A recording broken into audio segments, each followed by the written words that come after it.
Lumbar flexion. This is a big missing piece for a lot of people in a variety of skills that really require compression. So a lot of people use the term compression but might not fully realize what's involved to get that compression to happen. And by not knowing that, then you might not be training that, and that might be why some of these skills are really hard even after you've tried to train them for years and still can't master them. So this is where we break down very hard dynamic skills like those into their pieces. And when you break it down into their pieces, then you can figure out if you really have the requirements for that skill, or if you need to try to work on some of those pieces so that they meet those requirements of that skill, and then you'll master that skill.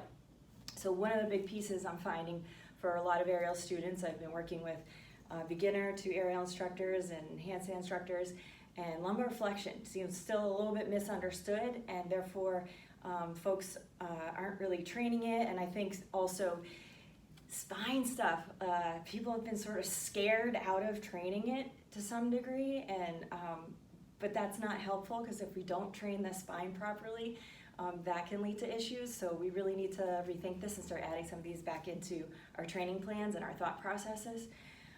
So one thing I want to sort of point out too is that sometimes people confuse some of the pelvic tilts with lumbar extension and flexion. And those still are two different things. They might both be needed for a skill, but there's still some different things.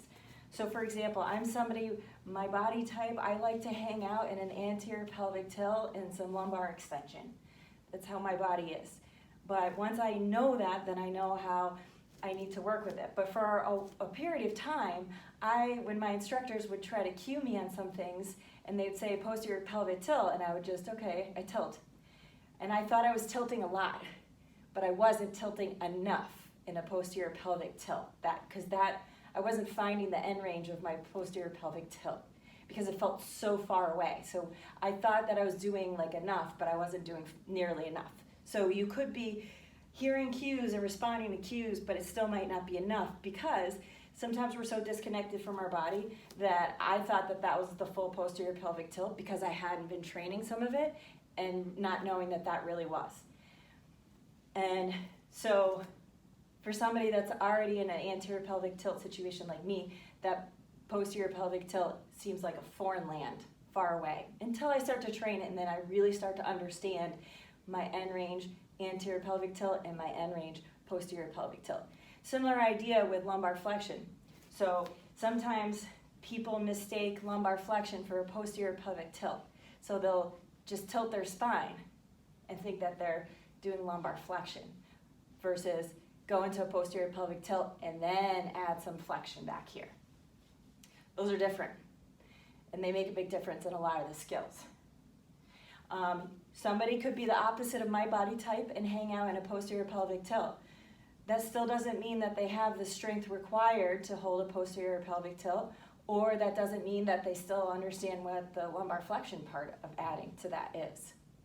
So just because somebody might look like they're in the right position still doesn't mean that they have the strength there. So they might have the range to get into compression or those sorts of things, but they still might not have the strength to really control that well.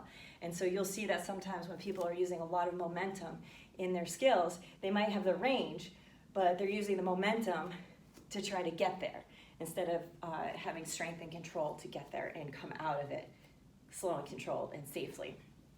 So the compression part, so when we talk about compression, that compression is this part, right? It's very closed here. Hip flexors are involved, but we're going to focus on the lumbar flexion part of it. So by having compression, that means that my legs are very close to my body. And by having them very close to my body, that makes my legs feel a lot less heavy. So what you'll see too with a lot of inversions, if people are lacking strength, then they'll go to more of a bent knee inversion or situation, which is okay, but that's usually a second strategy. But it's kind of similar to some other skills where, like say pull-ups are a really hard dynamic skill, and if you do them with really bad technique, if you just add an assistant, like a band to assist you to do them, you still now have assistance and you might be able to do a pull-up, but you still might be doing bad technique. You still haven't fixed anything. So there's some strategies with inversions and other things that I've seen that make it a little bit easier, but that doesn't mean that you've now fixed the technique. That doesn't mean that you've really figured out how to get good compression by using things like lumbar flexion, some of those things. The skill is really hard. So even if I understand lumbar flexion, if the skill is really hard, trying to cue that to me in the air, I still might not understand it, be able to call it in if the skill's really hard. So progressions are really useful, and no one's too cool for progressions, so let's use them and start getting stronger at appropriate progressions and levels to get there. So let's start looking at that. So CatCow, a lot of people, the CatCow is really the extent of their spine mobility training, and it's a good place to start. But if you're really, say you're really bending your thoracic spine but not in your lumbar spine, if you're not very intentional with your CatCow, you'll just really dump into the places that move and skip the places that don't. I had some previous posts talking about making CatCow more intentional and segmental. But it still can be hard if your spine doesn't move very well. The CatCow still has its limitations for those reasons. So what I really like to do with students to help with this, and I use this in my own training, I sort of underestimated the power and value of using peel-offs, and now I think that they're really what helped me the most. So just want to show you what this looks like. All this stuff looks really easy, but the more intentional you do it, the harder it becomes, and then also you get more strengthening out of it. So peel-offs, you can do a neck segment, you can do a thoracic segment, and then you can do a lumbar segment. So I'm going to skip the neck and just keep the neck neutral for purposes of this topic. But I'll show you thoracic through lumbar because you kind of need to go through thoracic to get to lumbar for this. So here you can also, so here you're training your spine mobility, but this is also a good place to work on the breath work with that too, which can be useful for some people that, but the reason why there is a lot of disordered or dysfunctional breathing with some sports skills is because of a lack of strength. You're trying to hold your breath and use your breathing as a compensation for not having strength to do the skill. So if you build the strength, that might clear up some of the breathing stuff. It may or may not. Some breathing stuff might need a little bit more work.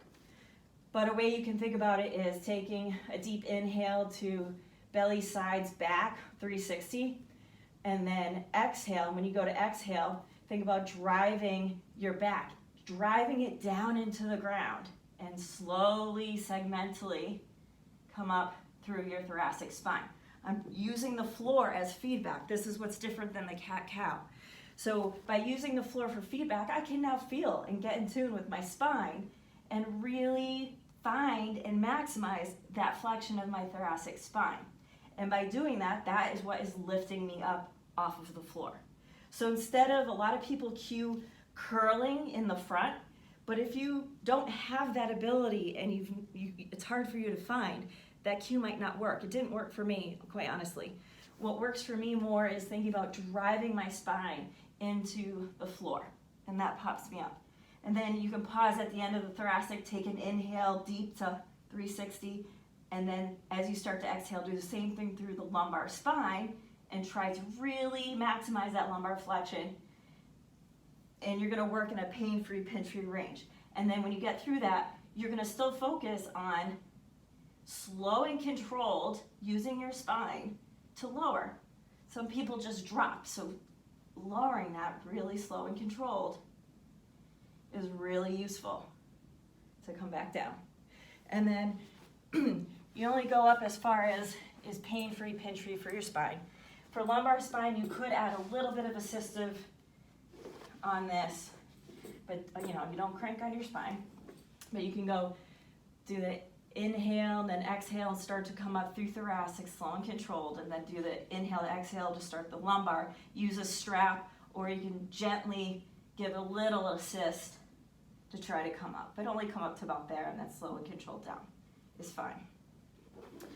So peel-offs are really good, really useful exercise to make sure you're hitting every single nook and cranny of your spine, not just the bendy parts. So you're really getting the parts that actually really need it. and you can guarantee that. So now we can also take CatCow and maximize that. So if we take CatCow, we can now isolate the lumbar spine from this position. So this is another useful tool to really target one area of the spine.